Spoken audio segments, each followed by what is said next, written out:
Mapagpalang araw po sa bawat isa. Muli po, ako si Brother Francis Hernandez upang maghatid sa inyo ng mga aralin patungkol sa huling araw. At para po sa araw na ito, ay pag-aaralan po natin ang isa pong kilalang tao sa mga Hudyo na kung saan ay sinasabi po baka siya na ang hinihintay nilang Mesiyas. Siya po ay walang iba kundi si Yanuka, Dagaon, Rab, Shlomo, Yehuda, Ben David. Pag-aaralan po natin kung siya ba ay lingkod ng Diyos, huwad na Mesiyas, o ang Antikristo. Hila pong paalaala bago tayo magsimula. Ang aralin po na ito ay hindi personal na pag-atake sa pagkatao ni Yanuka, Rab, Shlomo. Ang pag-aaral po na ito ay nalika dahil sa usap-usapang nabuo ukol sa Yanuka. Kung siya ba isa pong huwad na Mesiyas o dili kaya ay ang hinihintay ng Antikristo na lalabas sa huling panahon. Ang atin pong hangarin ay matulungan ng bawat isa na malaman ang sinasabi ng Biblia patungkol sa mga bagay na ito at hindi po ang humatol sa pagkatao ng iba. Ang aralin po na ito ay naging hamon para po sa akin sapagkat ayoko po na magbigay ng negatibong konotasyon sa pagkatao ng kilalang Yanuka sapagkat kung pagmamasdan po natin ang kanya pong mga video, ang kanya pong pagsasalita, siya po ay napakamababang loob at puspos ng karunungan at sinasabi po ng marami na siya ay puspos din ng kabanalan. Subalit, kailangan po natin itong pag-aralan sapagkat ito pong nakalipas ng mga 6 na linggo ay nagkaroon po ng usap-usapan siya na kaya ang tinutukoy ng Mesiyas na hinihintay ng mga Hudyo sapagkat alam po natin batay po sa banal na kasulatan at batay po sa tradisyon at kultura ng mga Hudyo, may hinihintay po silang darating na Mesiyas sapagkat hindi po nila tinatanggap ang Panginoong Jesus bilang ang Mesiyas. At ang darating na Mesiyas na ito na kanila pong yayakapin ay wala pong iba kundi po ang Antikristo sa huling panahon. Kaya nararapat po na pagkukulang po natin ito ng pansin. Bago po tayo magsimula, tayo po ay manalangin. Hallelujah! Purihin ka, O Diyos, luwalhatiin ka, itaas ang iyong pangalan, luwalhatiin ka na may lalang ng langit at lupa at may akda ng aming mga buhay. Isinusulit namin sa iyo, O Diyos, ang pag-aaral na ito, Panginoon. Ikaw ang madakila, ikaw ang maluwalhati, ikaw ang maitaas, at hindi kami at hindi ang iyong lingkod, O Diyos, ni hindi ang Yanuka o sino man, Panginoon. Ikaw lamang, O Panginoong Jesus, ang siyang maitaas.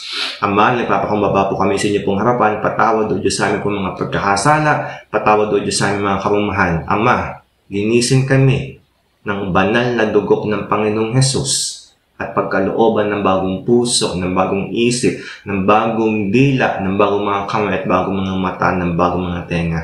Hinihiling po namin banal na Espiritu na bigyan kami ng karunungan, ng bukas na puso upang matuto mula sa inyo.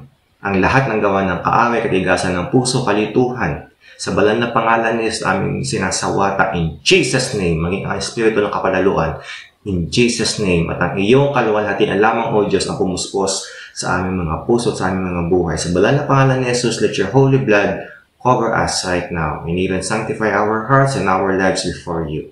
In Jesus' name, Amen. Amen. Ang layunin po ng ating aralin para po sa araw na ito ay, una, magkaroon ng kaunawaan sa ilang katangian ng isang tunay na lingkod ng Diyos, lalo na sa panahon ng end times. Kailangan po natin ibalik ang ating pag-aaral. Ano ba sinasabi ng salita ng Diyos? Hindi yung basta lamang po tayo manunuri ng mga tao. Bago po natin suriin ang mga tao na lumalabas ngayon na kilala, kailangan po muna natin suriin ang mga katangian na sinasabi ng salita ng Diyos upang magkaroon po tayo ng valid na comparison. Pangalawa po, layunin ng aralin, magkaroon po ng kabatiran sa ilang katangian ng isang huwad na Mesiyas at mabatid na sa bawat panahon ay mayroon ito. Totoo po, mayroong huwad na Mesiyas sa bawat panahon at kahit po sa ating bansa ay may huwad po na Mesiyas. Subalit may pinali po na huwad na Mesiyas at siya din po yung Antikristo. Number 3, magkaroon ng sapat na kaalaman sa mga katangian ng Antikristo na lalabas sa huling panahon o end times. Pang-apat, masagot ang katanungan kung si Yanuka, Gaon, Rab, Shlomo ay isang lingkod ng Diyos, isang huwad na Mesiyas, o ang Antikristo. At panglima, makilala na sa kasalukuyang panahon ay buhay na ang Antikristo at malaman ang mga katangian nito at mabalaan ng mga tao na huwag magpadaya rito. Pagpalain po ng Diyos ang ating pong pag-aaral ngayon. Nawa po, panoorin po natin ng buo ang pag-aaral na ito upang masagot po natin ang katanungan kung sino ba si Yanuka, Rab Shlomo, kung saan siya nababagay sa lingkod ng Diyos, o the Mesias o Antikristo. At malaki din po ang tulong ng aralin na ito upang malaman natin ang mga katangian ng isang tunay na lingkod ng Diyos, isang huwad ng Mesias at ng Antikristo, lalo po sa panahon ng mga huling araw o end times. I-download po ninyo ang video na ito, i-download po ninyo ang PowerPoint lesson na nasa description ng video na ito, sapagkat ito po ay malaking tulong upang maituro din po natin sa iba, maibahagi, at ito po ay mayroong mga links na kung saan pwede po natin basahin ang mga dokumento pa patungkol po sa Yanuka at sa iba't iba pong mga bagay. Balangkas ng aralin, ito po yung outline ng ating pong aralin. Panimula, introduction, iba't ibang uri ng mga taong tinatawag na naglilingkod sa Diyos sa huling panahon, end times. Yun po yung panimula natin. Dito po ay maraming mga tao na sinasabi na lingkod ng Diyos sa huling araw. At isa-isahin po natin yun. Number 1, ang isang tunay na lingkod ng Diyos sa end times. Number 2, ang isang huwad na Mesiyas. Number 3, ang Antikristo na lalabas sa huling panahon ng end times. At ito po ay nahati sa dalawang bahagi. Roman numeral number 1, ayon sa paniniwala ng mga Hudyo o yung Moshiach, o kung tinatawag po ay Jewish Messiah. At number 2, ayon sa sinasabi ng Biblia. At number 4, ang Yanuka gaon Rab Shlomo Yehuda ben David. Pag-aralan po natin ng kanya pong buhay, ang kanya pong background, at ano po yung kanyang mga katangian. Konklusyon, sasagutin po natin ang katanungan, sino si Yanuka? Saan po siya dito nababagay sa kategorya lingkod ng Diyos, huwad na Mesiyas o Antikristo? At ano ang magagawa mo na paghanda sa nalalapit na pumumuno ng Antikristo, sapagkat ulit ko sinasabi, ang ating pong henerasyon ngayon ang haharap sa Great Tribulation, ang haharap sa Antikristo at makakasaksi sa pangalawang pagbabalik ng ating pong minamahal na Panginoong Hesus. Yan, panimula. Ito po yung introduction.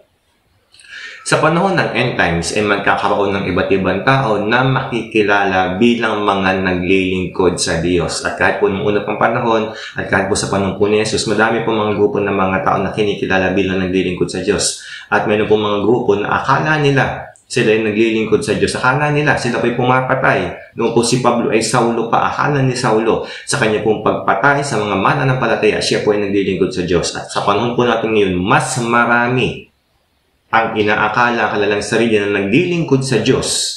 Iyon po pala ay hindi naglilingkod sa Diyos, kundi instrumento ng kaaway o ng dyablo. Ang ilan po dito ay totoo sa mga naglilingkod sa Diyos, subalit ang marami ay huwad at may isang darating na yayakapin ng marami at sasambihin ng halos lahat ng tao. At ito po ay ang Antikristo. Mahalaga po na malaman natin ang mga katangian ng una, isang tunay na lingkod ng Diyos, pangalawa, isang huwad na Mesiyas, at pangatlo, at ang darating na Antikristo na sasambahin ng marami upang hindi po tayo madaya at mailigtas natin ang ating mga mahal sa buhay mula sa lalaganap na kabulagang espiritual na paparating. Nagkaroon po tayo dito ng color coding, kulay green, lingkod ng Diyos, kulay blue, huwad na Mesiyas, at kulay pula, Antikristo. Basahin po natin ang pangalawang Thessalonica, chapter 2, verses 9 to 12. Paglitaw ng suwain, taglay niya kapangyarihan ni Satanas. Gagawa siya ng lahat ng uri ng mapanlindang ng mga himala at kababalaghan.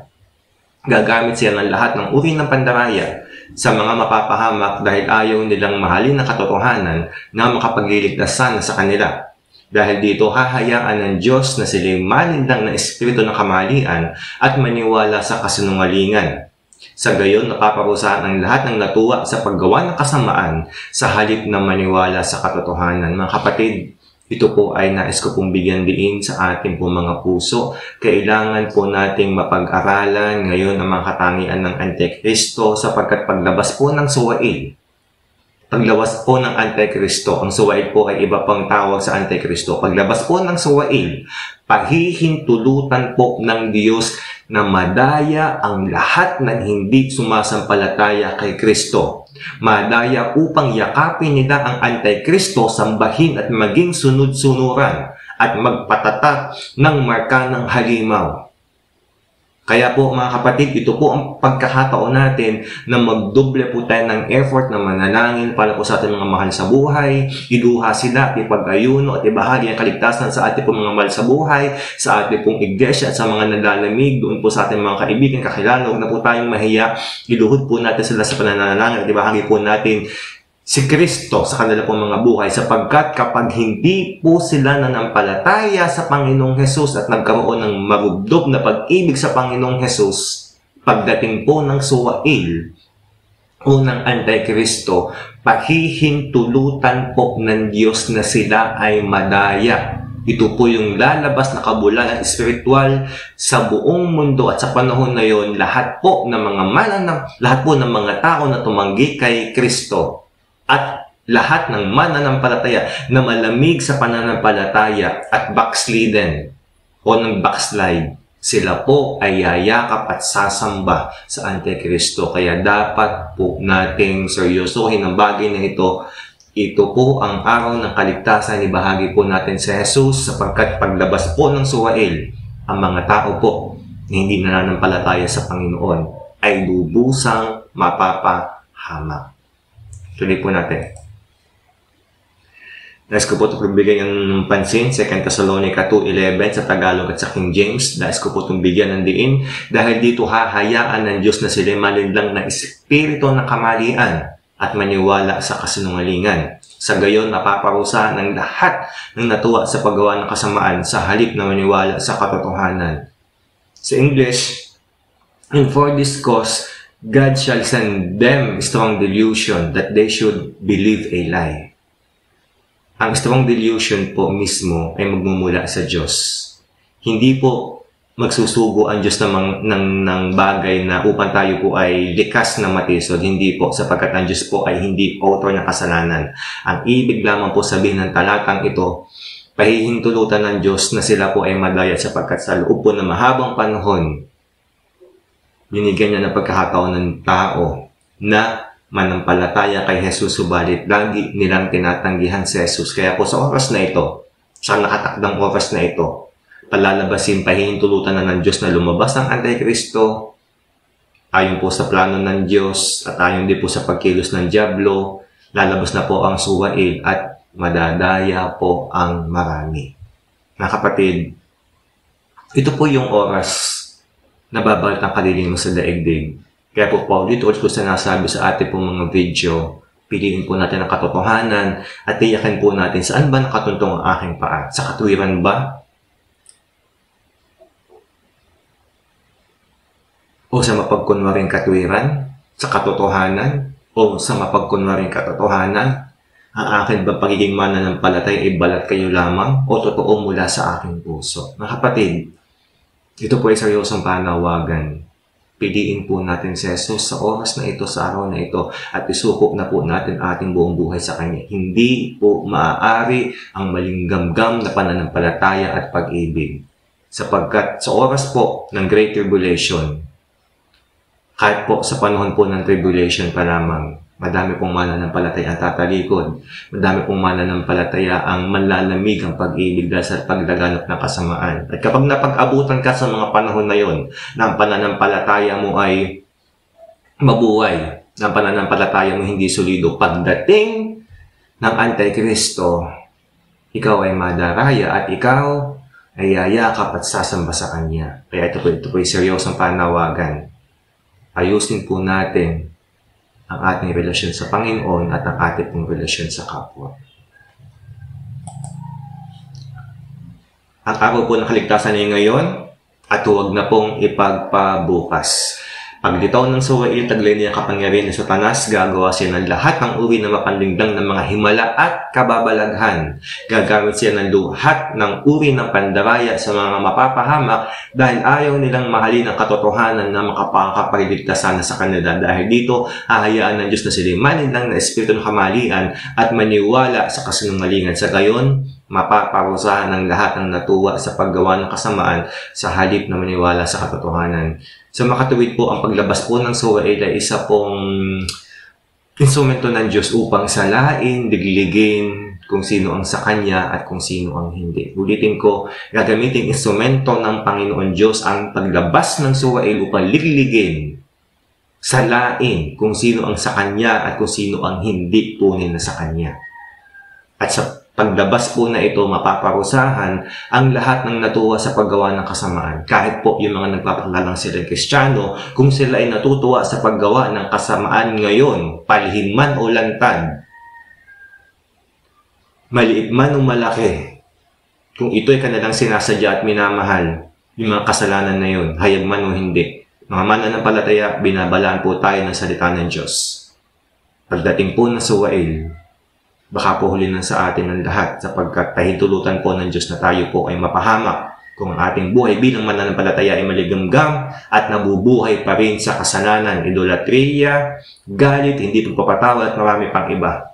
Inggit, selo, samaan na loob, hindi pagpapatawad, pag-aalimura, slander, paninirang puri, kasinungalingan, kapalaluan, kahalayan, napakadami po. Mga kapatid, tiyakin po natin na ang ating puso ay matuwid at malinis sa harapan ng Diyos. Hindi po perfecto sapagkat tayo pinagkakasala. Subalit ang nais po ng Panginoon Diyos, isinusuko natin sa bawat sandali ang ating puso at hinahanap po natin ang Panginoon Diyos ng ating pong buong puso at iniibig po natin siya ng buong puso, buong isip, buong kaluluwa at buong lakas. Iyon po ang kanyang pamantayan, 100% na pag-ibig sa kanya, hindi po 95%, hindi po 90%, hindi po 80%, kundi 100% pagmamahal sa kanya at pagmamahal din po sa ating kapwa gaya ng pag-ibig natin sa ating sarili. Kaya tayo po ay matauhan, tayo po ay magising. Sa mga mananampalataya po na nananatiling maligamgam at hindi seryoso sa kanilang pananampalataya, hindi seryoso sa kanilang paglilingkod at napipilitan lang sa paglilingkod at ginagawa ito ng labag sa kalooban, gumising po tayo bago po maging huli ang lahat sa atin. Sa pangalan ni Jesus, pagpalain po tayong lahat at bigyan ng bagong puso. I declare in Jesus' name. Ngayon po, number 1, pag-aralan mo po natin ang mga katangian ng isang tunay na lingkod ng Diyos sa end times. Karamihan po ng mga talatang ito ay nasa konteksto po ng end times. At yung iba naman po ay pangkalahatan sa lahat ng panahon. Letter A, ang lingkod ng Diyos ay nagtatatwa ng sarili at pumapasan sa kanyang krus. Napakahalaga po nito. Mateo 16:24, sinabi ni Jesus sa kanyang mga alagad, sino mang nagnanais sumunod sa akin ay kailangang ipakwil ang kanyang sarili, pasanin ang kanyang cross at sumunod sa akin. Mga kapatid, ang rami pong naglilingkod sa Diyos ay hindi naman nagtatatwa ng sarili at sa gayon hindi po sila tunay na naglilingkod. Pagtatatwa ng sarili. Ito po ay pangunahin. Bago po tayo makapaglingkod sa Diyos, ang una pong step, pagtatatwa ng sarili, pagpapasan ng cross, at saka lamang po tayo makakasunod sa Kanya. Ang hirap po. Hindi po madali ang pagtatatwa ng sarili, mga pangarap na nagiging Diyos-Diyosan ng ating puso, mga idols na nakita natin sa telebisyon, sa internet, mga artista na lagi po natin tinitingnan at pinupusuan. Hindi ko po sinasabing masama o evil o wicked na mga artista na yan o hinahangaan natin. Subalit ang nais po ng Diyos ay hindi sila maging Diyos-Diyosan sa ating puso. At anumang bagay na hindi po mabuting impluensya, ay huwag po natin yakapin sa ating buhay. Ituon po natin ang ating isip o puso sa mga bagay na matuwid, banal, kapuri-puri, puno ng hustisya, puno po ng katwiran at ekselente. Yun po ang nais ng Panginoon. Itatwa po natin ang ating sarili. Isuko po natin para sa isa po naglilingkod sa Diyos. Letter B, ang lingkod ng Diyos ay patuloy na umiibig sa Panginoon ng kanyang buong puso. Pahayag 2, 3 and 4, alam ko ring matyaga ka, nagtiis ng maraming hirap, alang-alang sa akin at hindi ka sumuko. Subalit may isang bagay na ayaw ko sa iyo. Iniwan mo na ang pag-ibig mo noong una. Mga kapatid, ang konteksto po nito ay kinuha doon sa sulat po ito sa iglesia sa Efeso na kung saan ang dami pong papuri, ang sipag, napakamatyaga at tinukoy pa nila yung mga nagkukunwaring apostol subalit hindi naman at namumuhi din po sila sa mga turo ng mga Nicolaita. Ang daming papuri ng Diyos sa kanila, napakasipag. Subalit, may ayaw po ang Diyos sa kanila at ito po ang nagiging dahilan kung bakit nawawalang saysay, kung bakit sayang lang yung kanila pong paglilingkod. At yung pong kulang na iyon ay yung panlalamig ng kanilang pag-ibig. At ang pag-ibig po na tinutukoy dito na nawala sa kanila ay Pag-ibig po sa Diyos at pag-ibig po sa kapwa. Nung una, akala ko po ito'y pag-ibig lang sa Diyos, subalit ito po pala yung dalawa. Pag-ibig sa Diyos at pag-ibig sa kapwa. Sapagkat automatic na po nanlamig ang pag-ibig natin sa Diyos, manlalamig na rin ang ating pag-ibig sa kapwa. Hindi po yung pwedeng paghiwalayin. Kapag po nanlamig ang pag-ibig natin sa Diyos, ang ating po pag-ibig sa kapwa ay nagiging malamig na rin at nagiging panlabas na rin lang at wala po sa ating pong puso. Kaya mga kapatid, hindi po masama ang magpakasipag sa paglilingkod. Tama lang po na tayo po'y magtiyaga, mapagod, magsipag, mapuyat, maglaan ng panahon ng salapi sa paglilingkod, ng oras, ng talento, subalit kasama po dapat ang puso. Hilingin po natin sa Panginoon. Kung nagiging malamig ng ating puso tayo, napipilitan na lang sa ginagawa natin, ito nagiging ritual, ihingi po natin ang tawad ito. Sabi po sa Efesos, sa pahayag 2, sabi po dito, alalahanin mo kung nasaan ka alalahanin mo yung una mong kalagayan. Gawin mo ulit yung mga ginagawa mo nung una. Umatin ka ulit ng mga pananalangin, mag-devotion ka tuwing umaga, pag-gising, mag-ayuno ka ulit. Ibalik mo yun dati. At unti-unti, habang ikaw ay lumuluhod, habang tayo ay lumuluhod sa Panginoon, babalik at babalik ang apoy ng unang pag-ibig. At dapat po malampasan natin ang apoy ng unang natin pag-ibig. Naranasan ko na po ng marami na ituwid ako ng Panginoon sa aspetong ito. Subalit tapat po ang Diyos. Sa tuwing hinihiling ko po, Panginoon, ibalik mo sa akin ang apoy ng unang pag-ibig. At mahigitan pa, Lord, ibigay mo sa akin ang iyong puso. Hinihiling ko lagi sa Panginoon, Lord, ibigay mo sa akin ang iyong puso.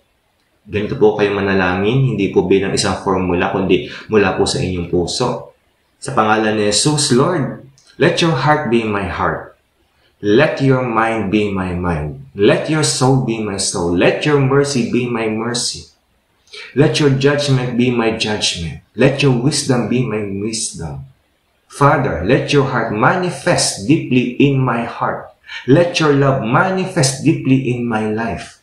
Let your glory fill my heart. I receive it in faith. In Jesus' name. Make me righteous as you are righteous and make me blameless as you are blameless. In Jesus' name I receive. Kapag po ganun na pananalangin natin sa bawat araw na tinatanggap po natin ng may buong pananampalataya, unti-unti mababago po tayo from His likeness, from glory to glory hanggang sa maging kawangis po natin si Jesus. Siyempre, kailangan po natin sundin yung mga conviction na inilalagay ng Diyos sa ating puso habang pinapanalangin po natin mga ganitong bagay. Sundin po natin yung conviction. Batiin mo itong estrangherong ito, magwalis ka, linisin mo yung kwarto mo, batiin mo yung suplado mo na kaibigan, haplusin mo yung kapatid mo na nagdurusa. May mga conviction pong susunod dyan. Kailangan po natin yung gawin. Letter C, ang lingkod ng Diyos ay agresibo sa pagbabahagi ng salita ng Diyos. 2 Timothy 4:1-3, ang sabi po doon, sa harap ng Diyos at ni Kristo Jesus, nahahato sa mga buhay at sa mga patay, alang-alang sa kanyang pagdating bilang hari, inaatasan kita. Ipangaral mo ang salita ng Diyos. Pag sumikapan mong gawin iyan, napapanahon man o hindi, sapagkat darating ang panahong hindi na sila makikinig sa wastong katuruan, sa halip, susundin nila ang kanilang hiling. Maghahanap sila ng mga tagapagturo na walang ituturo, kundi ang ibig lamang nilang marinig. 2 Timothy 4:1-3. Nais ko po na isipin po natin na tayo si Timoteo. At nasabi po ni Apostol Pablo, sa harap ng Diyos at ni Kristo Jesus, nahahato sa mga buhay at sa mga patay alang-alang sa kanyang pagdating bilang hari. Inaatasan kita. Inaatasan kita, lingkod ng Diyos. Inaatasan kita, pastor, Bible teacher, Sunday school teacher. Inaatasan din ang aking sarili. Seryosohin po natin sa halap po ng Diyos at ni Kristo Jesus. Inaatasan tayo ng salita ng Diyos. Ipangaral mo ang salita ng Diyos pag sumikapan mong gawin iyan, napapanahon man o hindi. Ang utos po nito ni Apostol Pablo sa 2 Timothy 4:1-3. Ang utos po nito ni Apostol Pablo pala kay Timothy, ang konteksto po nito ay sa end times. Ang isip po ni Apostol Pablo ay nasa end times. Bagamat alam ni Apostol Pablo na nagsisimula na yung last day sa panahon nila, hindi pa po talaga ng end times. Kaya po ang sulat na ito kay Timoteo ay mas akmang-akma po sa panahon natin. Ipangaral mo ang salita ng Diyos. Pag sumikapan mong gawin iyan, napapanahon man o hindi. Sapagkat darating ang panahon na hindi na sila makikinig sa wastong katuruan. Sa halip susundin nila ang kanilang hiling. Mga kapatid, darating po ang panahon masasaraduhan na pagbabahagi ng salita ng Diyos na para po tayo nangangaral sa bato. Pala po itong hindi tatalab at ito po ay nasa panahon po ng Great Tribulation. Kaya mga kapatid, habang wala pa po tayo sa panahon ng Great Tribulation po ay magsisimula sa Abomination of Desolation, habang wala pa po tayo sa panahon na yun, seryosohin na po natin ang pagbabahagi ng salita ng Diyos, sapagkat sa panahon po ng Great Tribulation, halos sarado na ang daan patungo po sa kaligtasan at sa pagbabahagi ng salita ng Diyos. Mga kapatid, seryosohin po natin. Seryosohin po natin ang pangangaral sa salita ng Diyos. Ang palad mo, kapatid, pwede mo ibahagi ng salita ng Diyos. Mapalad ka, kapatid. Kahit hindi ka pastor, kahit hindi ka Bible teacher, kahit wala kang hinawakan ng Bible study, pwede mo tong ipaliwanag, hilingin mo sa Diyos ang kapunungan. At ibahagi mo na paunti-unti ayon sa pagpapaunawa ng Banal na Espiritu sa iyo. At ito po ay sasamahan ng Banal na Espiritu. Kung ito po ay iyo pong gagawin ng buong pananampalataya, pag-ibig at pananalangin. Letter D, pang-apat, ang lingkod ng Diyos ay matapang na maninindigan sa mga bagay na matuwid. Ang kontekst ng kwento ay end times. Sabi po dito, Daniel 11:32, aakitin niya sa pamamagitan ng panlilinlang ang mga Hudyong tumalikod sa kasunduan, ngunit maninindigan ang mga nananatiling tapat sa kanilang Diyos. Daniel 11:32. Sa huling panahon po, lalaganap ang kasamaan ng pandaraya. Talamak po ang pandaraya kahit po sa panahon natin ngayon, ito po ay patuloy na lalaganap at iitim ng iitim ang ating pong mundo, ang ating pong sanlibutan, ang ating pong paligid. Ang kadayaan ng katusuhan ng Diablo ay lalaganap sa lahat ng bahagi ng buhay ng tao. Subalit, ang tunay na lingkod ng Diyos ay maninindigan at mananatiling tapat sa kanilang Diyos at gagawa po sila ng mga bagay na dakila at sila po ay maninindigan kung ano po ang tama. Huwag po tayo maging people pleaser. The majority is not always right. The majority is not always right. Hindi porket yun ang paniniwala ng marami, yun na po ang tama. Piliin po natin ang tama at panindigan po natin ito. Huwag na po nating isipin ang ating karangalan na tayo pagtatawanan. Huwag na po nating isipin yung isipin ng tao o kung tayo mawalan man ng mga bagay na trabaho. Anong pipiliin mo? Trabaho, yung katotohanan, paninindigan sa pangalan ni Jesus. Anong pipiliin mo? Yung mga bagay na ito, masarap na pagkain ng paninindigan sa Panginoong Jesus. Maring mabawasan yung mga pribilehiyo natin sa buhay pag naninindigan po tayo sa tama, subalit nag-iimpok naman tayo sa kabilang buhay ng mga pagpapala at kantimpala at reward kapag tayo po ay nanindigan sa kung ano po sinasabi ng salita ng Diyos. At tapat po ang Diyos. Kung mawalan man po kayo ng trabaho dahil sa paninindigan sa kung anong tama, halimbawa, ito po sinasabi sa mga video, ang shots po, ang sikat na turok ay mapanganib, spiritually, physically, mentally. Kung ito iiwasan mo, mawalan ka man ng trabaho, bibigyan ka ng Diyos ng panibago. Pagkatiwala po natin sa Diyos sa Kanya, ang lahat-lahat. Letter E, ito po yung panghuli, bagamat madami pa pong katangian ng lingkod ng Diyos sa panahon po ng huling araw, pumili lang po ako ng 5 na pinaka-basic o foundational. Letter E, ang lingkod ng Diyos ay magpapatuloy sa pagpapakabanal at makapagdadala ng maraming kaluluwa sa Panginoon. Bumangon ka, Jerusalem, at sumikat na tulad ng araw, liliwanagan ka ng kaluwalhatian ni Yahweh, mababalot ng kadiliman ng buong daigdig, ngunit ikaw ay liliwanagan ni Yahweh at mapupuspos ka ng kanyang kaluwalhatian. Ang mga bansa ay lalapit sa iyong liwanag, ang mga hari ay pupunta sa ningning ng iyong pagsikat. Isaiah 60, 1-3. Ito naman po yung Daniel 12, 3 and 10. Ang mabubunong na pinuno ay magniningning na gaya ng liwanag sa langit, at ang mga umaakay sa marami sa pagiging matuwid ay sisikat na parang bituin ng pahilanman. Marami ang dadalisayan at mapapatunayang may malinis na kalooban. Mga kapatid, Isaiah 61-3, sinabi po ng propeta Bruce Allen, ito po ay inimpress ng Panginoon sa kanya. Sinabi sa kanya na ito po ay talagang literal na matutupad sa mga panahon na ito. Nababalot po ng kadiliman ng buong daigdig, subalit liliwanagan ka ni Yahweh. Ikaw, Jerusalem, ikaw na anak ng Diyos, liliwanagin ka ng kaluwalhatian ni Yahweh upang ikaw ay magningning sa madilim na sanlibutan ito. Liliwanagin ka ni Yahweh, ang mismong kaluwalhatian ng Panginoon, Diyos, ang ilulukob niya sa iyo upang ikaw ay magningning, upang ikaw ay magsilbing ilaw at liwanag sa daigdig na iyan na kanalalagyan mo ngayon na puno ng kadiliman. Magningning ka, anak ng Diyos. Huwag kang matakot. Rise up. Stand and rise up. Magningning ka. Itaguid mo sa salita ng Diyos. Ipamuhay mo sa salita ng Diyos. Ideklara mo si Kristo na Hari at Panginoon ng lahat. Turuan mo ang mga tao na manangan sa banal na Espiritu. Turuan mo ang mga tao sa paligid mo na manalangin. Turuan mo ang mga tao na tumawag sa pangalan ng Panginoong Hesus at magtatagumpay ka, magniningning ka, at marami ang maaakay mo sa katotohanan. Tala pong sa panahon na ito, padilim ng padilim ang kalangitan, paitim ng paitim, subalit ang mga bituin ay lalong nahahayag yung kanilang ningning pagdilim ng gabi. Ganun po ang panahon natin ngayon. Magniningning ka kung pahabanal, anak ng Diyos. Huwag kang matakot, huwag kang mahiya. Nakilala mo ang pangalan ni Jesus. Ito po pala yung panghuli. Pang-anim, ang lingkod ng Diyos ay maglilingkod ng may tunay na kababaang loob na tulad ng Panginoong Jesus. Humility o servanthood, pagiging lingkod. Mateo 20:25-28. Alam ninyo na mga pinuno ng mga hentil ay tinataas sa kanilang sarili bilang mga Panginoon sa kanila. At akong gustuhan ng mga nasa kapangyarihan ang siyang nasusunod. Hindi ganyan ang dapat umiral sa inyo. Sa halip, kung nais ninyo maging dakila, dapat kayong maging lingkod sa iba, at kung sino man sa inyo ang nagnanais maging una, ay dapat maging alipin ninyo. Sapagkat maging ang anak ng tao ay naparito hindi upang paglingkuran, kundi upang maglingkod at ialay ang kanyang buhay sa ikatutubos ng marami. At ang sabi naman po sa Philippus 2:5-7, naway magkaroon kayo ng kaisipan na tulad na kay Kristo Jesus, kahit taglay niya ang kalikasan ng Diyos, hindi niya pinagpilitang manatiling kapatay ng Diyos. Sa halip, kusa niyang binitawan ang pagiging kapantay ng Diyos at namuhay na isang alipin. Mga kapatid, dito po sa Mateo 20, ang konteksto po nito, sila po nagkatalo-talo, mga alagad ng Panginoon, mga apostol po silang pinakadakil, at sila po tinipunan ng Panginoong Jesus. Mga kaibigan, hindi ganyan. Huwag tayong tumulad sa mga hintil na yung pagiging Panginoon nila o bossy attitude ang nasusunod. Kung sino yung mataas siya, yung may kamay na bakal, hindi. Kung nasa ninyong maging dakila sa kaharian ko, dapat kayong maging mababa at maging alipin ng lahat.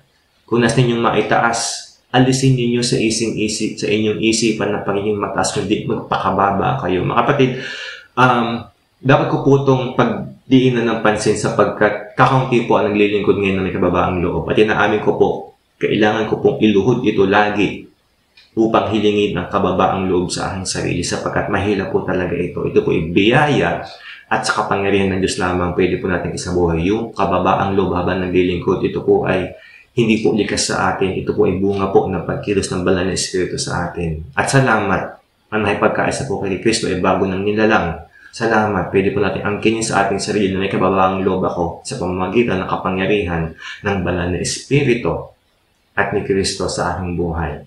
Kaya po sabi po ni Apostol Pablo sa Filipos 2, bangon po tayo dapat mag-let go ng kapangyarihan at maging lingkod. Katulad po ni Jesus na nagpakababa mula po sa langit patungo po sa lupa, sobrang pong sagad yung kanya pagpapakababa. Nagkatawang tao na ganyong alipin, ipinako sa krus, ibinilang po na makasalanan.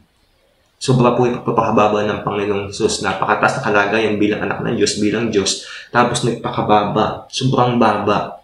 Mga kapatid, marunong pong mag-let go ng otoridad, kapangyarihan si Jesus. Bagamat sa kanya pa rin po ang pagiging Diyos, nung siya po nagpakababa, nakagawa pa rin siya ng himala at may kapapatan pa rin siya magpatawad ng kasalanan ng marami, kaya po niya mag-let go ng karangalan. Bagamat siya po minsan ay isang beses nag-transfiguration siya po ay sinamba, nagdingning po ang kanyang kalikasan. Subalit kaya talaga niyang isuko yung kanyang magandang kalalagayan sa langit. Mga kapatid, dapat ganun din po tayo. Huwag po tayo maging glory seeker, power seeker. Habang tumatagal po ang paglilingkod natin sa Panginoon, dapat po lalo po tayong bumababa. Para pong trigo. Ang trigo po na hitik sa butil ay mababa at hindi po matayog. Kapag po matayog, wala pong laman yun. Wala pong may pagmamalaki. Purihin po ang Panginoon. Ngayon naman po, punta po tayo sa number 2.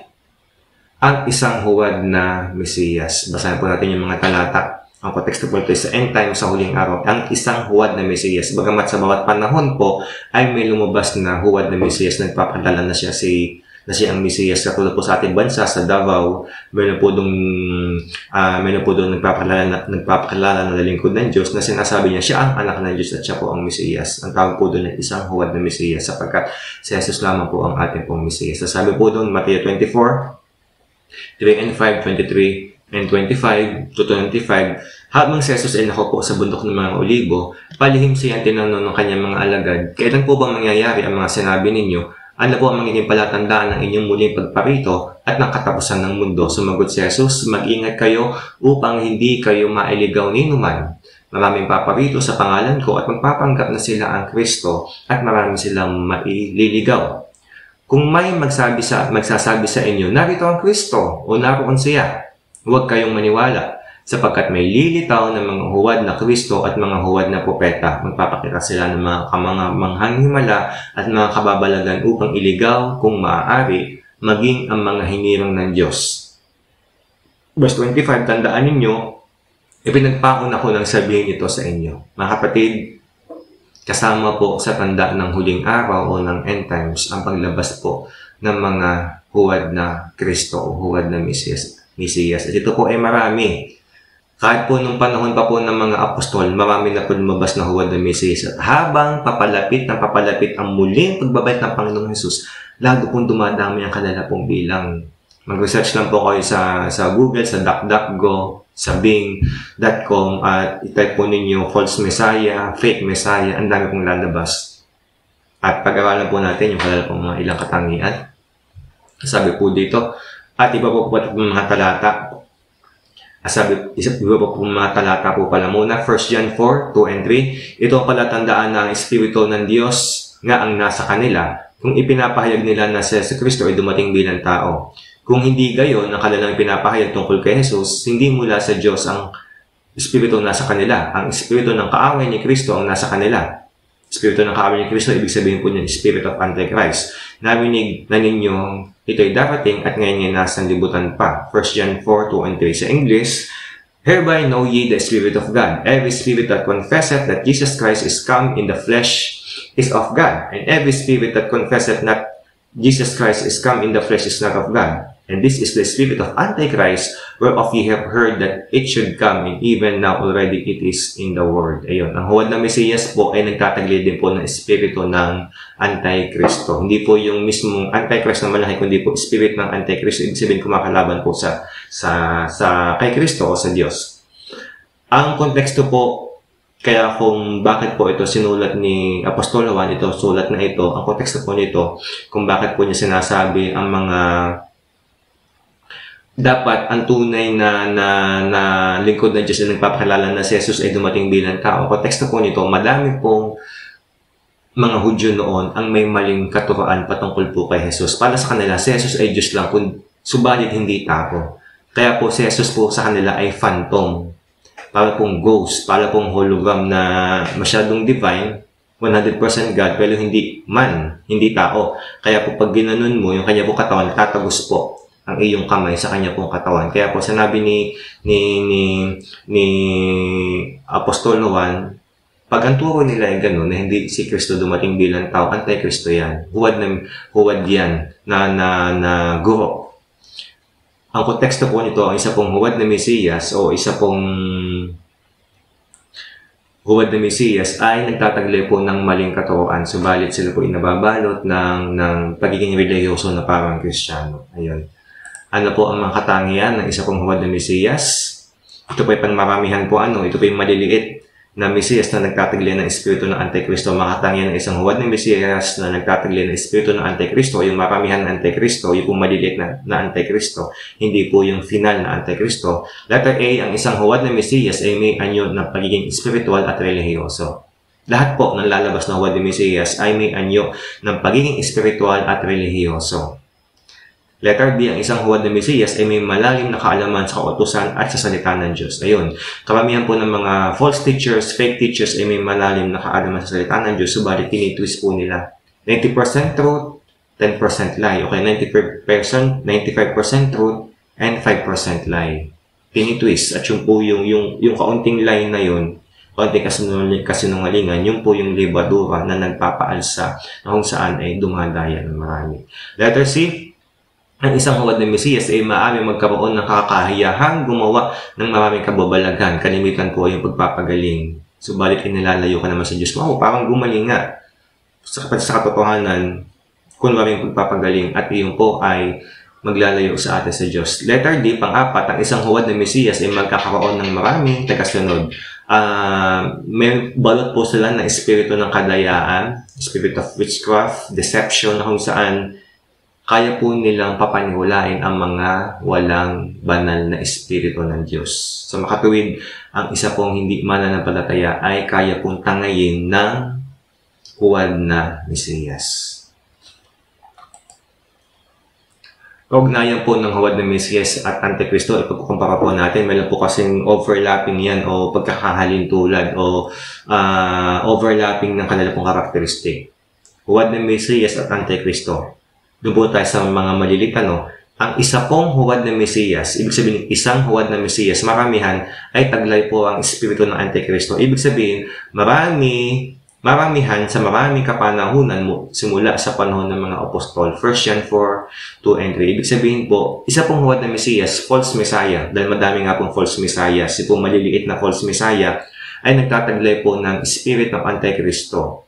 Maramihan sa maramihang kapanahunan. At nakakalungkot po kahit po ang mga backslider na Christian, kapag po sila namuhi kay Kristo, tinagdan po nila ang pananampalataya dahil po sa kanila po panlalamig po sa galit sa Diyos, para na rin po nila taglay ang espiritu ng Antikristo sa oras na yun. Subalit kapag po sila nagpakumbaba, nagbalik loob sa Diyos at nagkaroon ulit ng pag-ibig sa Diyos at pag-ibig sa kapwa, nawawala po sa kanila yun. Subalit may mga pagkakataon po, kahit po ang isa pong dating mananampalataya, kapag po nagpakasama-sama, pwede po niya taglayin na espiritu ng Antikristo. Ngayon naman po, ang huwad na Mesiyas, pag sinabi pong ang huwad na Mesiyas, siya po iisang tao lang. Yun po yung grand false Messiah o ultimate false Messiah. Siya po ay walang iba kundi ang Antichrist na lalabas sa end times.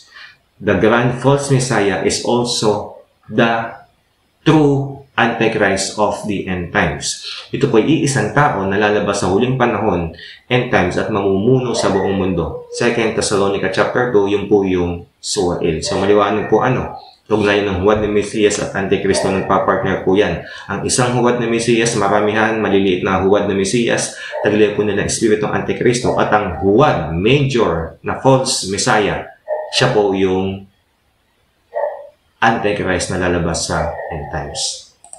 Ngayon po, number 3, pag-aralan na po natin ang Antikristo na lalabas sa huling panahon.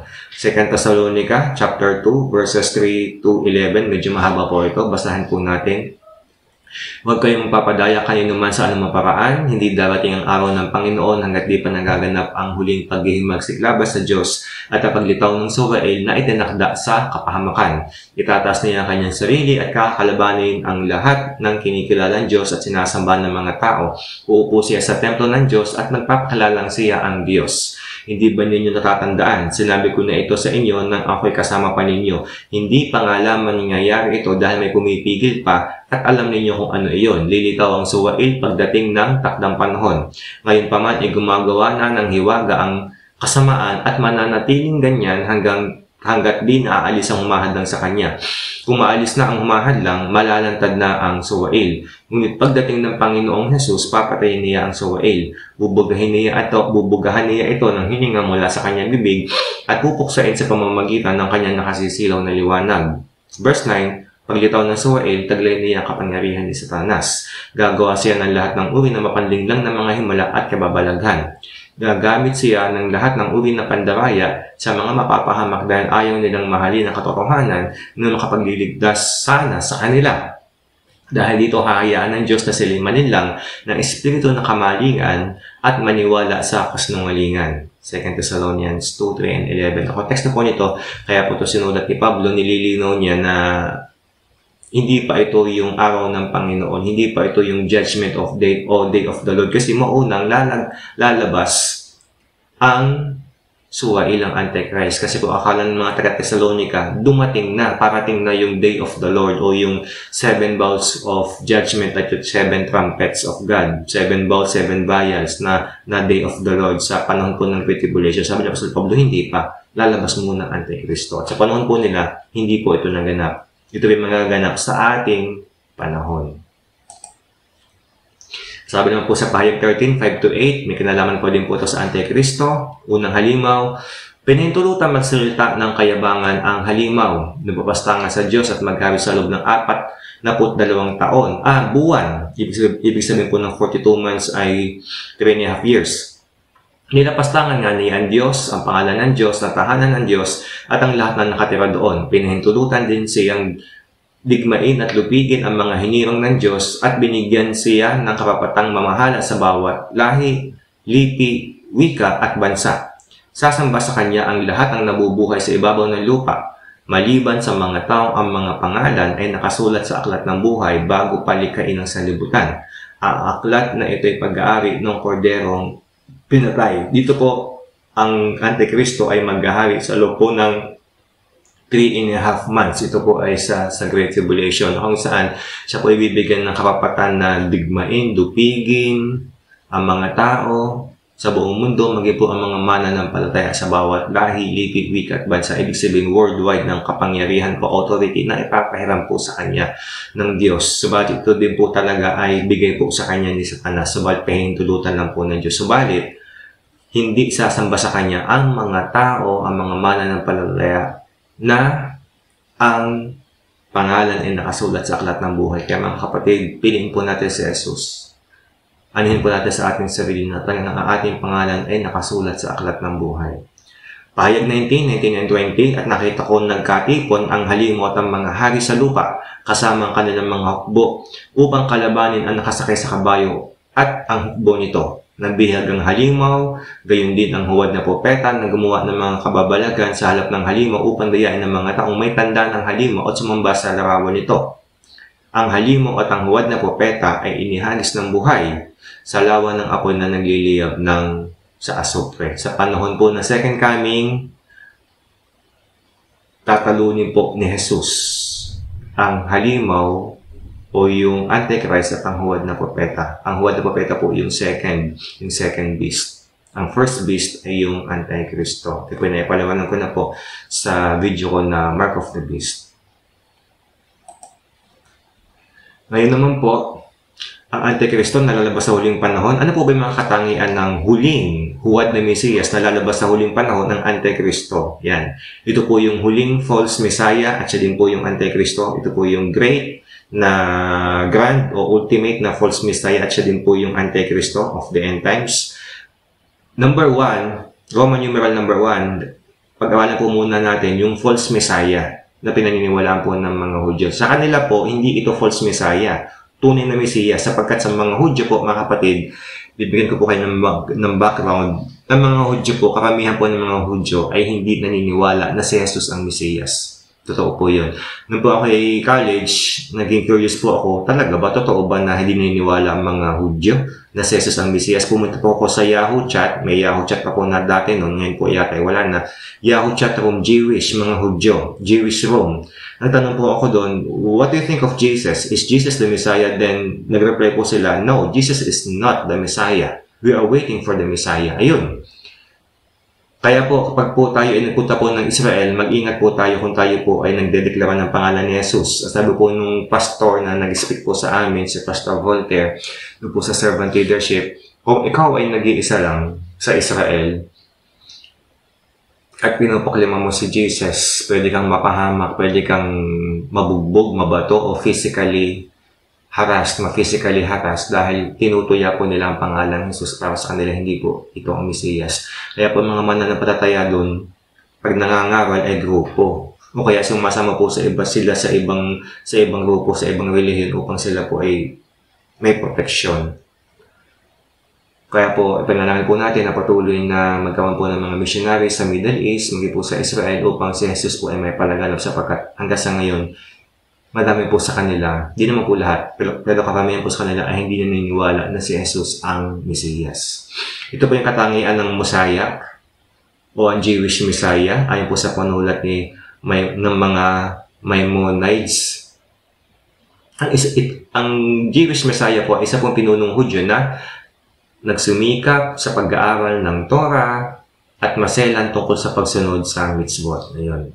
Malalim po ang kaalaman sa Torah at maselan po sa pagsunod sa mitzvot. Letter B, na-impluensyahan ng mga Hudyo na sundin ang mga paraan ng Torah. Yun. Ang Jewish Messiah po ay dapat na kayang humikayat ng mga Hudyo para sundin ang Torah. Letter C, nagsasagawa ng mga panukala ng Diyos, ng mga panaskalooban ng Diyos. Letter D, mangunguna sa pagpatayo ng ikatlong templo. At letter A, tutulong sa pagpapanumbalik ng mga Hudyo sa bayang Israel sapagkat madami pa rin pong Hudyo ang wala po sa Israel. Ayun, meron po yung link. Pwede po ninyo i-click yun. I-download po muna yung PowerPoint na ito. At sa huling-huling slide po natin, nakaipon po dun yung mga links. Mga kapatid,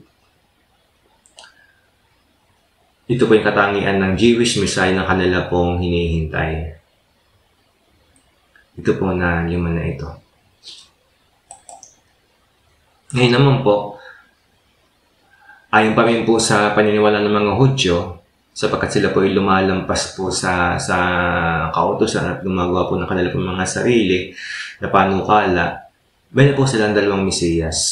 Sapagkat hindi po nila ma-reconcile sa kanilang isip o pagtugma yung sinasabi po ng Isaiah 53, suffering servant. Si Jesus, ang Mesiyas, ay magdurusa at mahihirapan. Paano mangyayari yun? Kung ang Mesiyas ay conquering at maghahari, paano siya magdurusa? Bakit? Hindi nila maipaliwanag yun. Sabalit yun po ay na-fulfill pareho ni Jesus Christ. Siya po ay powerful Messiah na conquer po niya ang buong mundo. Kaya po ang pananampalatayang Kristyano kumalat sa buong mundo at the same time, nagawa po niya sa pamamagitan ng kanyang paglilingkod, pagpapasakit ng hirap sa krus ng Kalbaryo. Hindi po mapag-isa yun ng mga Hudyo, kaya po dalawa pong hinihintay po nilang Mesiyas. Una po, Ben Joseph. Ang pangalan po ng kanila pong Mesiyas na hinihintay. Yung po katawagan lang po ito, hindi po yung mismong Jewish Messiah. Una po ay Ben Joseph, o ang Mesiyas na maghahari sa kapayapaan o mapayapang Mesiyas. Pangalawa po ay Ben David, ang Mesiyas na maghahari sa kapangyarihan o makapangyarihang Mesiyas. Ayun. Ngayon naman po, ayon po sa sinasabi ng Biblia, ano naman po katangian ng Antikristo ayon po sa sinasabi ng Biblia?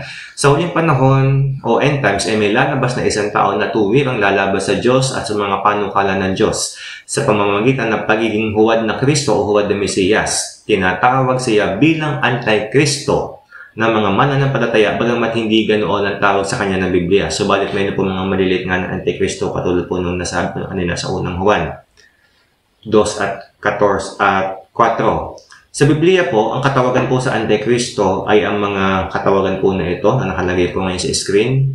Una po ay Suwail, 2 Thessalonians chapter 2, huling hari ng hilaga sa Daniel 11, unang halimaw, pahayag 13, ang 11 sungay, Daniel 7, ang pinunong darating, Daniel 7, at maliit na sungay, Daniel 8. Ito po talaga yung mga katawagan sa Antikristo na nakalagay po sa Biblia.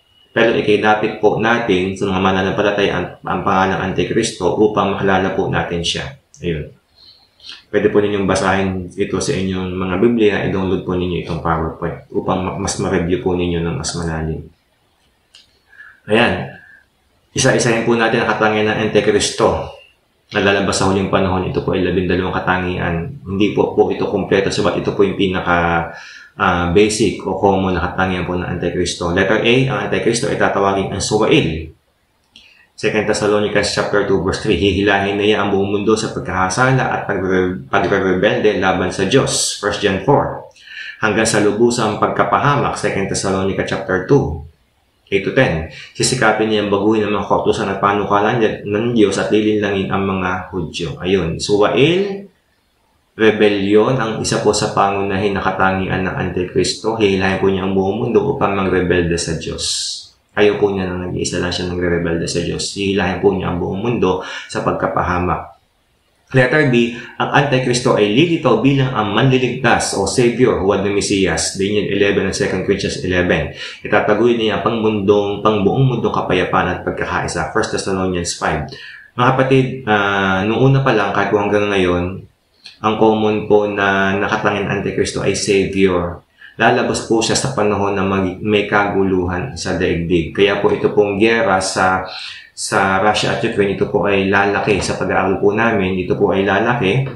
Itong mga giyera na ito, matitigil pong ibang bansa, magkakaroon po ng mga taggutom, magkakaroon po ng mga bagay na ito, at dahil po doon ay lalabas ang Antikristo. Dahil po ang mamapatay, madami po ang magugutom, at lalabas po ang Antikristo. bago po mangyaring World War III, lalabas ang Antikristo at itatagol po niya pagkakaisa at kapayapaan. At kayakapin po siya ng madami dahil ayaw na po ng taong mahirapan, ayaw na po ng taong na magdusa, mamatay, maghirap, mawala ng pagkain, paggutom. Kaya sige, ito na yung leader na kailangan namin para magkaisa ang buong mundo, wag nang magdigmaan, mahinto yung krimen, mahinto ang mga bagay na alitan. Yayakapin po nila ang Antikristo. Ang Antikristo po ang mag-o-offer ng solution at ang tingin po sa kanya ng buong mundo ay Mesiyas o Savior. Letter C, ang Antikristo ay magmumula sa kontinente ng Europa, Daniel 8, Daniel 8, Daniel 11, Revelation 17 at Daniel 9. Mula po sa tribo ni Dan.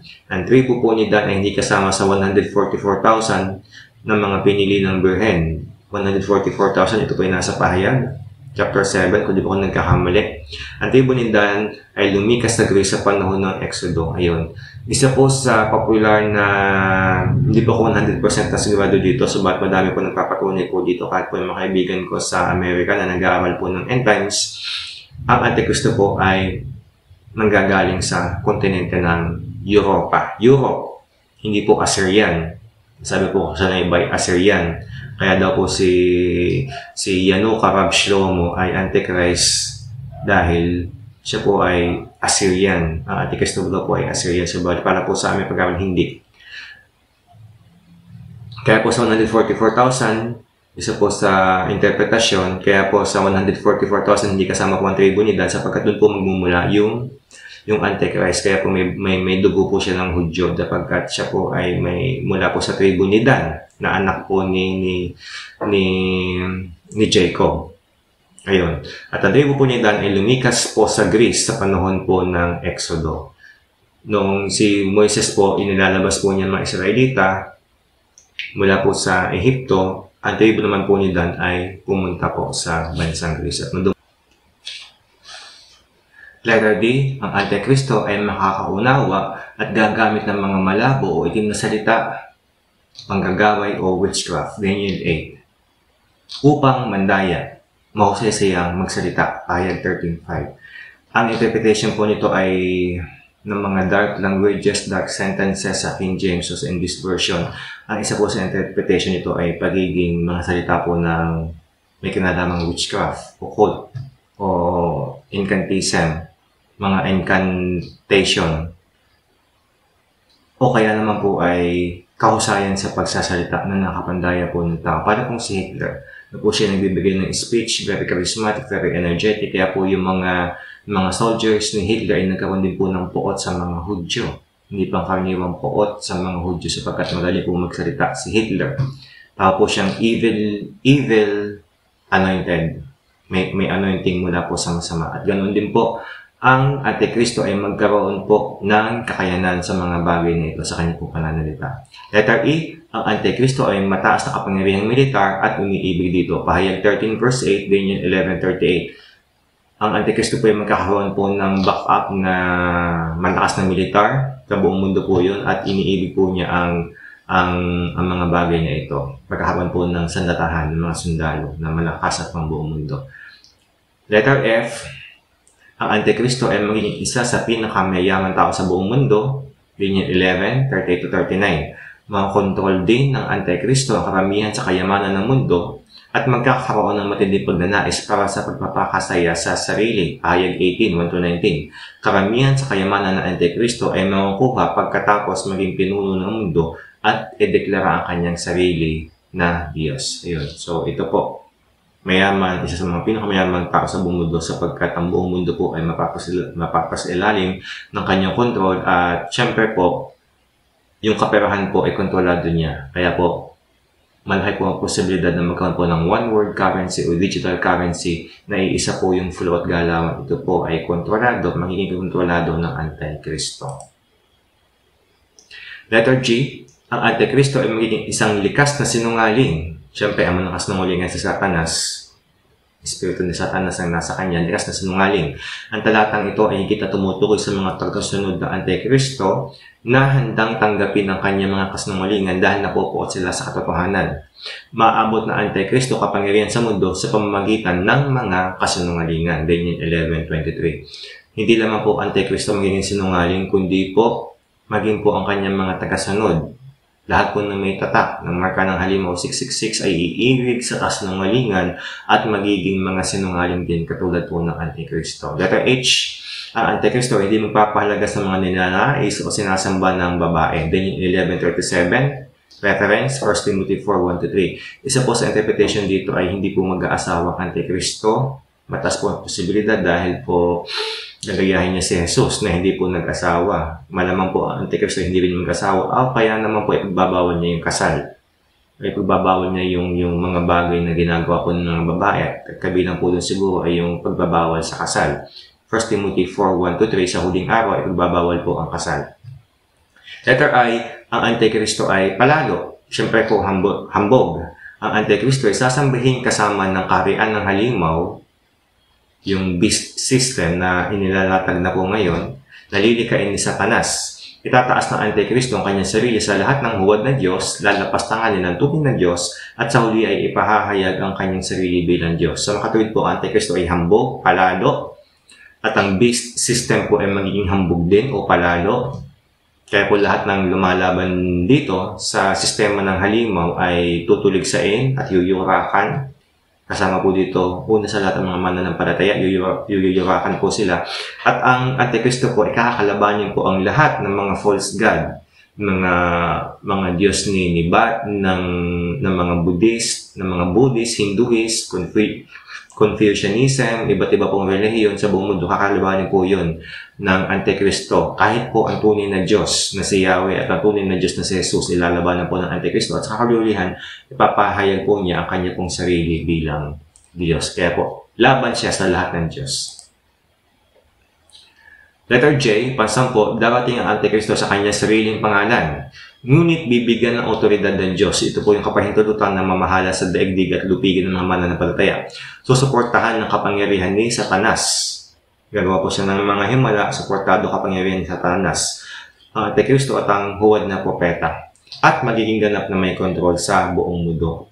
Pahayag 13:4. Ang Antikristo ay may kipagdigma laban sa mga anak ng Diyos at mananaig laban sa kanila. Ito po yung katotohanan na hindi pa natin matatahasan.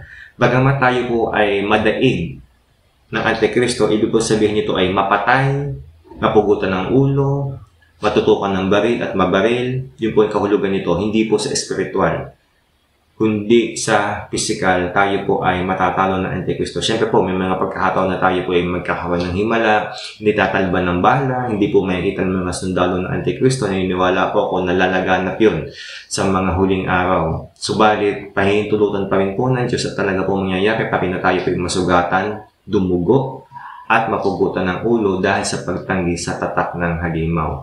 Letter L, ang Antikristo ay magiging isang hamak na pinuno na tumataas sa gitna ng 10 sungay ng kaharian ng halimaw.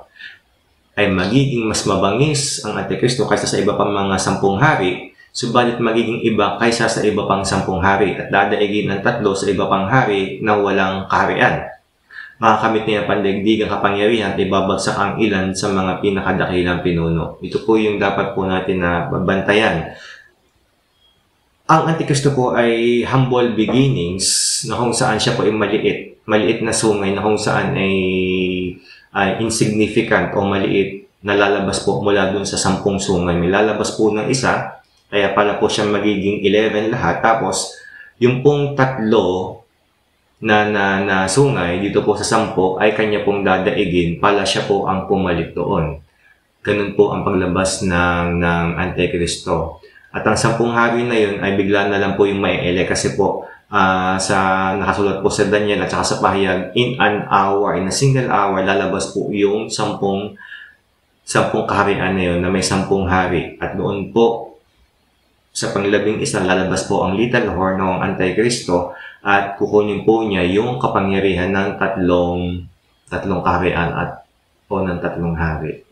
Kaya po inaabangan po ang mangyayari sa bansang Europa sa kanila pong eleksyon ng mga darating kung kailan po matutupad itong 10 hari na ito ay mabuo na kung saan lalabas po yung panglabing isa yung Antikristo.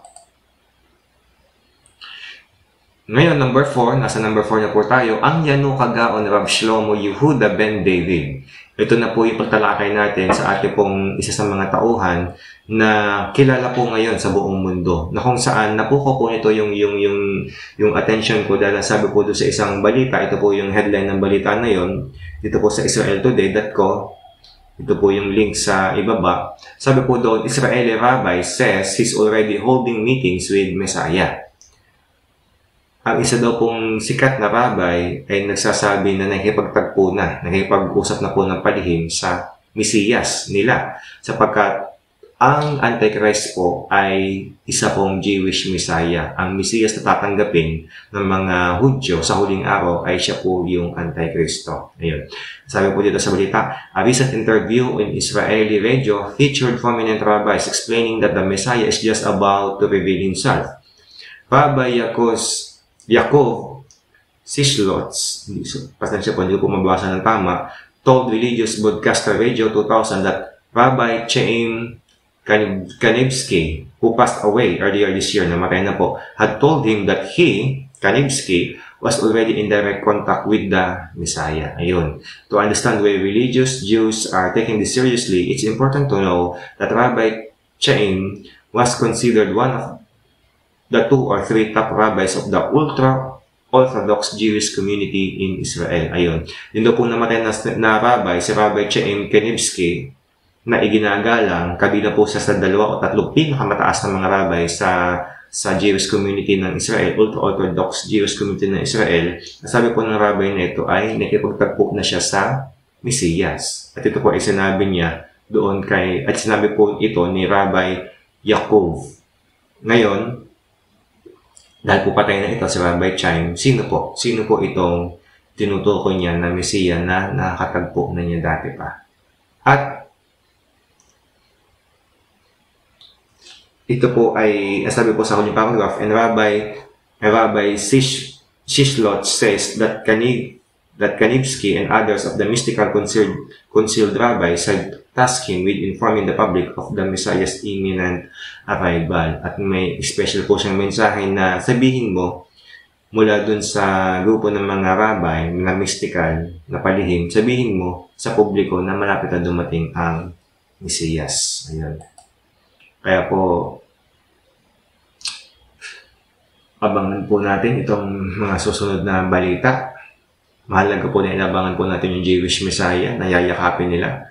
Ano po bang kahulugan ng Yanuka? Doon po sa pangalang Yanuka, gaon na Rav Shlomo Yehuda ben David. Doon po ang kahulugan nito, Yanuka, child prodigy. Ibig sabihin, bata po siya, subalit puspos ng karunungan, puspos ng kaalaman. Gaon, Master of Torah, yung po ang kahulugan ng Gaon, Master of Torah, Shlomo, pinaiksi po na Solomon. Rav, ibig sabihin po ng Rav, ay higher than a rabbi. Higher than a rabbi. Mas mataas pa po sa rabbi. Kaya po si Yanuka, Rav Shlomo, Yehuda ben David. Ben David po, alam po natin yun yung pangalawang, di ba po, dalawang Mesiyas nila, Ben Joseph, Ben David. Ito po, si Rav Shlomo, ito po nila na Ben David o Conquering Messiah. Ang isa pong Rav ay mas mataas sa rabbi. At ito po ay may 3 katangian. Bago maging Rav, ang isa pong Hudyo, expertise, experience, and authority. Mayroon pong mataas na otoridad, kagalingan at eksperyensya. Ito pong si Yanuka na pinag-uusapan po natin ngayon. Yanuka na lang po ipangalan po natin para hindi po ako mahirapan sa pagbigkas. Dahil kilala po siya sa salitang Yanuka. At tawag na Yanuka. Mayroon po siyang otoridad para gumawa po ng mga rulings at mayroon po siyang kakayanan na magpaliwanag ng mga bagay na mas malalim na hindi ko kayang ipaliwanag ng isang rabbi lamang. Ayun po. Pwede po ninyo itong basahin. I-download po ninyo. Ngayon naman po, ito naman po yung kanyang kaunting biography. Siya po ay pinanganak sa Eretz Israel. Si Rav Shlomo Yehuda pinanganak sa Eretz Israel noong 1988. Ayun. Ang kanya pong lolo sa ama ay si Rav Shlomo at ang kanya pong lola sa ina ay si Rav Yehuda. Ang kanya pong relihiyosong lola ay si Naomi. At ang sabi po, patagubilin po sa kanya po pagkasilang alagaan ng bata at siguraduhin na ang kanyang ulo ay hindi mahulog kahit isang sandali. Ngayon. Ang kanya pong naging pangalan ay sa halip po na ang pangalan niya ay maging Rav Yehuda, ay ang naging pangalan po niya ay Shlomo Yehuda, pala po mula po sa magkabilang panig. At dahil po doon, itinuturing ni Rab Shlomo Yehuda o ni Yanuka na isa sa kanyang misyon sa buhay ay magdala ng kapayapaan sa mga tao. Kaya po, unity and peace, ito po yung isa sa mga slogan ni Rab Shlomo Yehuda. Ngayon, ako po ay nanood po ng ilang videos, ng ilang po mga article. Nagbasa po ako, makikita po ninyo yung link doon po sa huling slide. Ito po yung mga obserbasyon na nakitala ko bate po sa mga video niya, ito mga sinulat. Mga kapatid, hindi ko po makagarantiyan na lahat ito po ay tama, sabat ito po ay karamihan po nito ay tama. Subalit, syempre po, kapag may mga writer, pwede po silang gumawa ng kwento patungkol sa isang bagay o sa isang tao. Kailangan po talaga ay may first-hand experience na makasama mo yung tao. Subalit, karamihan po dito ay tama. Ayon po sa nakita ko. Tama ayon po sa sinasabi nila. Magamat hindi ko po personal na nakikita yung si Yanuka, pero ito po yung kanya pong, yung po na-obserbahan ko sa mga videos na yon. Sabi po, may napakataas na karunungan sa Torah. Totoo po yun. Mataas po talaga tinahanga ng kanyang mga sinusulat. At kaya po niya i-quote yung buong Torah, kung saan pahina, paragraph, talaga pong kabisado niya ang Torah sa ulo. Siya po yung puspos na kabanalan na nakakahawa. Yung po kanya po kabanalan, purity ay excelente. Na pag madikit ka daw po sa kanya at makakasama mo siya, mahahawahan ka ng kanyang kabanalan. Ayun. Siya po ay naging instrumento para sa makaimalang kagalingan ng ilan. Yung isa po na may lung cancer o tumor ay gumaling. Pinayuhan po niya ng 3 bagay. Baguhin ang diet, dasalin mo ito, mula po sa isang aklat nila ng mga Hudyo, dasalin mo ito. At pangatlo, itigil ang paninigarilyo. Pagkalipas po ng ilang araw, ilang linggo, ay gumaling po yung babaeng mula sa cancer. At sabi po nila, dahil yung kay Yanuka, dahil nagpayo siya ng 3 bagay. Meron din naman pong isa akong kapanood na video kanina na kung saan may isa po na imbalido, nasa wheelchair, na kung saan nung namit po niya ang Yanuka at hinawakan siya ng Yanuka, nag-shake hands po sila, and all will be well with you, magiging okay ang lahat. Sabi po ng Yanuka sa kanya yun. Simula po doon, ay nakapaglakad po yung tao po na naka-wheelchair at naging normal na po yung kanya pong pagkain at pag-inom ng tubig na dati po hindi po niya nagawa. Ayun, himala nga po. At madami pa pong ibang kwento na sinasabi nila na himala na pagpapagaling ng Yanuka. Ayun, may mababang kalooban. Ito din po yung nakita ko sa video. May kumonsulta po siya, may authority, subalit mababa po, napaka-humble na kanyang delivery na pananalita. Magamat may authority, mababang kalooban. May nakita po kong video doon na may maliit po siyang kausap na siguro po yung adult yun, pero hindi po tumatangkad o lumalaki yung pong pala po nakaupo sa isang upuan. Hindi ko po alam kung wheelchair yun, isang upuan na kung saan sabi po nung lalaki na yun na maliit na nakaupo sa, hindi ko po alam kung wheelchair yun, may po siyang diferensya sa buto. Sabi po niya, i-bless mo ako, Yanuka, parang palain mo ako. Pero sabi ni Yanuka, hindi, i-bless mo ako, sapagkat ito lang ako. Wala akong merit na maibibigay, kagandahan na ibibigay. Sabi po ng Yanuka, ako nananalangin lang na paunti-unti, pero ikaw na may kapansanan, ikaw ay inspirasyon sa maraming Hudyo. Kaya yun, sabi ko po ay napaka-humble ni Yanuka.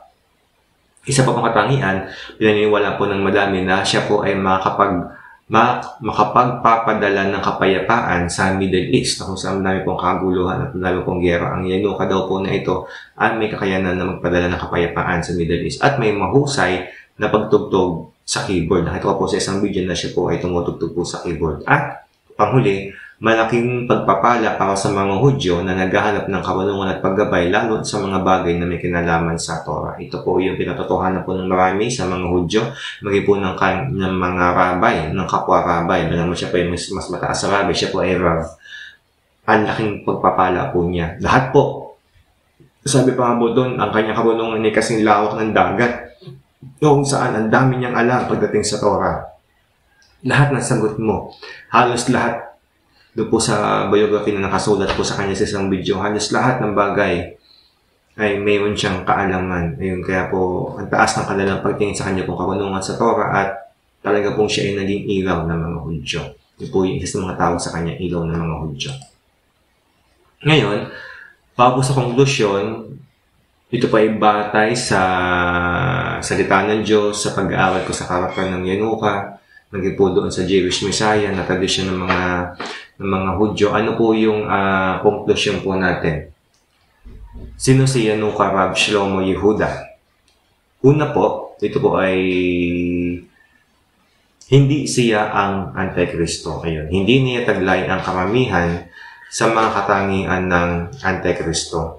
Bagamat taglay po niya ang ilan, sabi po ng iba, siya po ay may hangarin na ipatayo ang third temple o ikatlong templo at itaguyod ang pagkakaisa at kapayapaan. Isa po sa kanyang slogan ay unity and peace. At sabi po ng ilan, mga sinulat, may hangarin po siya na ipatayo ang third temple, na which is very common naman sa lahat po ng mga Hudyo, hindi lamang po sa false Messiah o sa Jewish Messiah, kundi lahat naman po ng mga Hudyo may pagnanais na ipatayo yung third temple. Subalit ang Antikristo po, isa po sa pangunahin o ang pangunahin ng papatayo ng third temple ay ang Antichrist. Ayun, maaga pa para malaman ang identidad ng Antikristo sapagkat ito ay mahikilala sa panahon ng kasuklam-suklam na kalapastanganan o abomination of desolation. 2 Thessalonians chapter 2 and Daniel 9:25-27. Ayon po sa sinasabi ng Biblia, ang Antikristo po ay magpapakilala ng lantaran sa buong mundo sa panahon po ng abomination of desolation. Sapagkat sa panahon po na yun, siya po ay pupunta sa templo, ipatitigil po ang pagsamba at yuyurakan niya at bababuyin ang pagsamba sa Diyos. Sa buhay na Diyos, lalapastanganin po niya ang buhay na Diyos at ang tunay na Diyos, lalapastanganin niya at ipapalala po niya ang kanyang sarili bilang Diyos. Doon po may kilala ang Antikristo. At ito po ay masyado pa pong maaga. Wala pa po tayo doon sa abomination desolation. Subalit, abangan po natin. Sa ngayon po, para sa akin, hindi siya ang Antikristo. Ang Antikristo po ay hindi Assyrian. Pinapaniwala po ng iba, bati po sa Micah 5, ang Antikristo ay Assyrian. Para po sa akin, siya po ay mula po sa kontinente ng Europa, mula po sa sa tribe of Dan. Conclusion, siya ba ay huwad na Mesiyas? Maaring mapabilang siya sa mga huwad na Mesiyas. Noong pong March 27, 2021, may balita po na siya po ay kinilala na Jewish Messiah. Subalit hindi po ito matiyak. Nag-search po ako ng search kung talagang totoo ito. Subalit hindi ko po ito magarantiya. Hindi ko po ito mahanap. At sa bati po sa mga nakikita ko sa mga links, sa mga video, ay madami pong video patungkol po sa Yanuka Rab Shlomo Yehuda ang tinake down o inalis ng internet. Hindi ko po alam kung bakit. Siguro po siniskreto pa nila yung pagiging Jewish Messiah. Pero ang pagtanggap po ng titulo bilang Jewish Messiah o Mosiah ay maaari mangungulugan na ikaw ay isang huwad na Mesiyas. Dahil pwede sila magkamali. Ngayon ay sila magproklima na huwad na ikaw ay Mosiah o Jewish Messiah, balit hindi pala mali. Pwede po nilang gawin yun. O kaya naman, pag ikik tumanggap ng titulo bilang Jewish Messiah, pwede rin na ikaw na nga talaga ang huwad na Mesiyas o Antikristo. Ayun.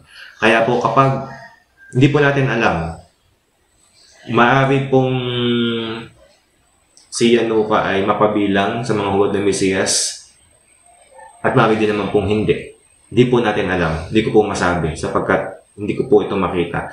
Doon po sa video na kausap po niya isa pong maliit na lalaki na may sakit nga po sa buto, ay doon ko po napahinggan ko po doon na sinabi nila, may kausap po siya doon na nagpatungkol po sila sa isang Mesiyas na darating na hindi naman niya tinanggap sa kanya sarili na siya yun, hindi po niya inangkin. Sinabi lang po nung isa na hindi naman siya ang tinutukoy sa Yanuka. Pero para po sila, magkausap po sila na hindi naman si Yanuka po tinutukoy. O kaya naman po, nagpapahaging na si Yanuka pala ang tinutukoy niya, nagkakaintindihan na sila na si Yanuka yun, subalit hindi po pala. Kaya hindi po natin alam. Kaya para po sa akin, hindi ko din po itong magarantiya. Subalit, pwede po siya mapabilang na isa sa mga huwad na Mesiyas. At kung talaga siya na po, yung Jewish Messiah ay maaari. Pero para sa akin, hindi po siya Antikristo, kaya malabo po na siya rin yung tumanggap ng Mosiah na title o yung Jewish Messiah na magiging Antikristo sa huling panahon. Ngayon, likod ba ng Diyos? Ayun, ang Diyos po nakakalma ng puso ng bawat isa. Tayo po yung magsusulit sa Panginoon at ang Diyos lamang po magsasabi kung sino po ang tunay na naglilingkod sa Kanya o hindi. Ayon po sa Roma 14 at Roma 15. Ang tunay na lingkod ng Diyos, ganoon pa man, ay itataas ang pangalan ng Panginoong Hesus. Ang Yanuka Rab Shlomo ay tiyak na isa lingkod ng Torah at ng mga Hudyo at marami na ang napagpala sa kanyang buhay. Muli po ulitin ko, ang tunay na lingkod ng Diyos ay itataas ang pangalan ng Panginoong Hesus at hindi po kung anumang ibang tao. Ang Yanuka Rab Shlomo ay tiyak na isang lingkod ng Torah at ng mga Hudyo at marami na po ang nagpagpala sa kanya pong buhay at humanga sa kanya pong karunungan. Konklusyon. Papaano po natin paghahandaan ng pagdating ng Antikristo, ang Great Tribulation at nasapilitang tatakan ng 666? Kasi po aral na ito ay nakapokus po talaga sa huwad ng Mesiyas at sa Antikristo na ginawa po natin basihan, foundation para masagot po natin Antikristo ba si Rab Shlomo o huwad ng Mesiyas? Para po sa akin ang conclusion ay hindi po siya ang Antikristo, subalit maaari po na siya ay mapabilang sa mga huwad na Mesiyas. Ngayon, para po sa akin, paano po natin paghahandaan ng pagdating ng Antikristo, Great Tribulation at sa palitan tatakan ng 666? Una po, higit na paghandaan ang muli pagbabalik ng Panginoong Jesus. Ito po ay spiritual na paghanda. Yung po, ulit-ulit ko sinasabi sa inyo kanina, sa ating lahat, ihanda at itama po natin ang ating pong relasyon sa Diyos at ang ating pong relasyon sa kapwa. Pag-ibig sa Panginoon, pananampalataya sa Panginoon at pag-ibig po sa ating kapwa. Pangalawa, paghahandang mental at pisikal. Dapat po may sapat po tayong kaalaman sa mga mangyayari at paghahandang pisikal. Paghahandang sosyal, ano po yung paghahandang sosyal? Kasama na po dito yung paghanda sa social media, adjustment ng kaibigan kung sino papakisamahan natin, pag-iwan sa social media, pag-delete ng account. Dapat po panahon bago mangyari yung Great Tribulation, dapat makapag-delete po tayo ng lahat ng ating account. Twitter, Facebook, Google, kapag iti-trace po tayo niyan. Sa totoo lang po, nandiyan na po yan. Kahit po i-delete natin, may record po sila niyan. Naniniwala po ako. Kaya po ito po isang maselan na bagay. Kung lulubin po ng Diyos, gagawa po tayo ng video. Palalawakan po natin itong tatlo na ito na paraan na paghanda, spiritual na paghanda, paghahandang mental at physical at paghahanda na sosyal. Mga kapatid, dito po yung mga links. Pwede po na din yung basahin. Panoorin niyo po mga video na naririto upang kayo po yung matulungan din na magdesisyon at maging mapagmatiyag sa mga bagay-bagay. Mga kapatid, malapit na po dumating ang Panginoon at ang mga nangyayari po ito na ito patupol po sa Mesiyas ng mga nagpapakilala. Ito po ay inaasahan na bate po sa hula ng Panginoon. Mga kapatid, nais ko po na ipanalangin at pagpalain kayo na ang puso na pagiging tunay na lingkod ng Diyos sa panahon ng huling araw ay ating po makamtan, maranasan at manis sa buhay. Hallelujah. Purihin po natin ang Panginoon, pasalamatan po natin siya sa sandaling ito. Panginoon, purihin ka. Luwalhatiin ka sapagkat ikaw ay Diyos na malakas, makapangyarihan. Salamat o Diyos sa mga kaalaman na ito. Salamat o Diyos sa iyong patnubay. Salamat o Diyos sa iyong karunungan. Sa inyong pagpapala, ibibigay sa amin ng kakayanan, Panginoon, na ang mga bagay na ito ay mapag-aralan batay sa iyong salita. Sa banal na pangalan ni Jesus, ang mga aral na amin po tinanggap ay amin po ngayon sinasalyuhan sa aming mga puso sa banal na pangalan ni Jesus at itinatakwil ang gawa ng kaaway. Hindi ito maagaw ni Satanas sa aming po mga puso. In Jesus' name. At sa mga nakikinig po ngayon, nanonood na may sakit karamdaman, ikaw sakit karamdaman, sa banal na pangalan ni Jesus, let the anointing for healing flow right now sa lahat po na nakikinig at nanonood, and I command you sickness and disease, get out from that body right now in Jesus' name. In Jesus' name, I command you, body, be healed in the name of the Lord Jesus. Ikaw man ay sakit sa balat, sakit sa mata, sa utak, sa puso, sa baga, sa kasukasuan, sa kalamnan, sa mga ugat, sa atay, sa bato, sa lahat ng bagay ng katawan sikmura. In Jesus' name, be healed in the name of the Lord Jesus. And I release financial assistance, I release your blessing, I release your love, I release your holiness. Hallelujah. At para doon po sa mga tao na hindi pa kami kilala sa Panginoon, ito po yung araw ng kaligtasan. Isuko po natin ang ating pumuhay sa Panginoon. Sa mga wala pa po, hindi pa po tiyak, hindi po relasyon sa Diyos. Ito po ang araw ng kaligtasan. Ipanalangin po natin ang panalangin na ito ng personal. Panginoon Diyos, ako po'y lumalapit sa inyo, nagpapakumbaba, inaamin ko po na aking kasalanan at hindi ko po kakailigtas ang aking sarili. Patawarin po ninyo ako, Ama, at linisin sa lahat ng aking kasalanan. Pinapatawad ko din po ang mga tao na nakasakit sa akin. Nananampalataya po ako kay Jesus bilang Panginoon at kapaligtas ng aking buhay. Nananampalataya po ako na siya ang manliligtas, na siya po ay namatay sa krus at muling nabuhay upang ako'y iligtas. Tinatanggap ko po siya bilang Panginoon at kapaligtas na aking buhay. Marami po salamat sa buhay na walang hanggan sa pangalan ni Jesus. Amen. Mga kapatid, marami po salamat sa inyo pong panonood. Patuloy po tayong manalangin, iluhod ng ating mga mahal sa buhay, mag-ayuno at tumangis para po sa kaligtasan ng ating kaluluwa at para po sa ating pong kahandaan sa nalalapit na pagdating ng Panginoong Jesus at sa Great Tribulation. Pagpalain po kayo ng Panginoon. God bless you.